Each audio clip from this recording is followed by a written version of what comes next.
नमस्कार, welcome to Bharat first news. मैं हूं रोशन वर्मा। आज दुनिया में जो असली लड़ाई चल रही है ना, वो सिर्फ बॉर्डर्स की नहीं, वो लड़ाई है सप्लाई चेन की, टेक्नोलॉजी की और फ्यूचर कंट्रोल की। आज की इस बड़ी खबर ने दुनिया की जियो पॉलिटिक्स और टेक्नोलॉजी पावर बैलेंस दोनों को हिला कर रख दिया है। इसी कॉन्टेक्स्ट में दो बड़े अलायंसेज सामने आई है, G7 क्रिटिकल मिनरल्स अलायंस और पैक्स सिलिका। ये दोनों अलग हैं, लेकिन दोनों का मकसद एक ही है ना। बहुत से लोगों के मन में ये सवाल होगा कि ये किस प्रकार की लाइसेंस है और आजकल ये इतनी चर्चाएं में क्यों है। सब कुछ बताता हूँ आसान शब्दों में। देखिए, G7 क्रिटिकल मिनरल अलायंस असल में रॉ मटेरियल की लड़ाई है जिस पर फ्यूचर टिकी हुई है।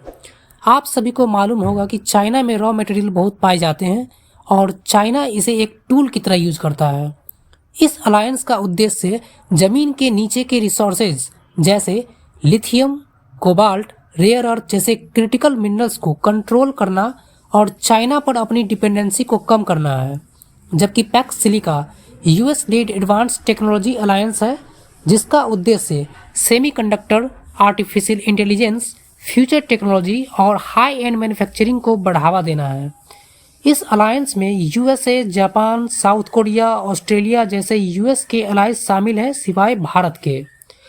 दोस्तों, दोनों ही अलायंस बहुत महत्वपूर्ण है भारत जैसे विकासशील देशों के लिए और भारत इसमें क्रिटिकल रोल निभा सकता है।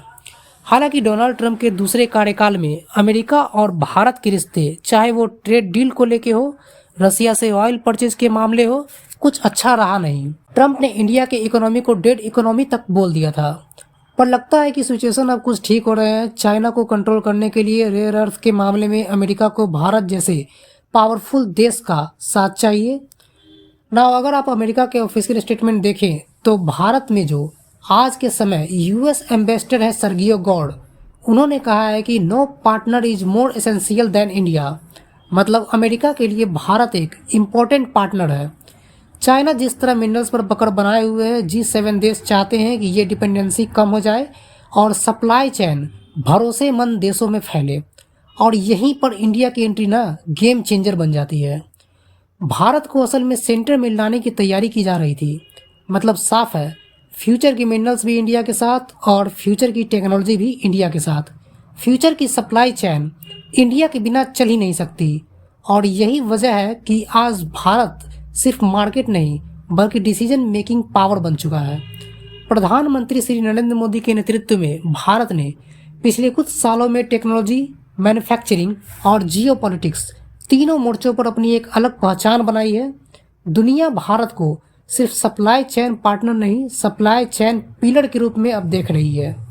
और यही कारण है कि चाहे बात G7 क्रिटिकल मिनरल्स अलायंस की हो या पैक्स सिलिका जैसी एडवांस टेक इनिशिएटिव की, भारत को आज के समय आमंत्रित किया जा रहा है। और देखिए, भारत को भी इन अलायंसों से तीन बड़े फायदे होंगे। पहला है, भारत ग्लोबल सप्लाई चेन का अहम हिस्सा होगा। फ्यूचर की टेक्नोलॉजी और मैन्युफैक्चरिंग भारत की मुट्ठी में होंगे और भारत में हाई स्किल जॉब्स आएंगी। सेमीकंडक्टर, एआई, इलेक्ट्रॉनिक्स जैसे ईवी जैसे सेक्टर में स्किल लोगों का पार्टिसिपेशन बढ़ेगा। और तीसरा, सबसे इम्पोर्टेंट, मेक इन इंडिया को ग्लोबल पहचान मिलेगी ना। भविष्य में देखिए कौन सप्लाई चेन का बॉस बनेगा, ये देखने वाली बात होगी। मैं आप सबके लिए अपडेटेड वीडियोस लाता रहूँगा। वीडियो को लाइक, शेयर, चैनल को सब्सक्राइब करें और आप इस मुद्दे पर क्या सोचते हैं नीचे कमेंट में अपनी राय अवश्य रखें। जय हिंद।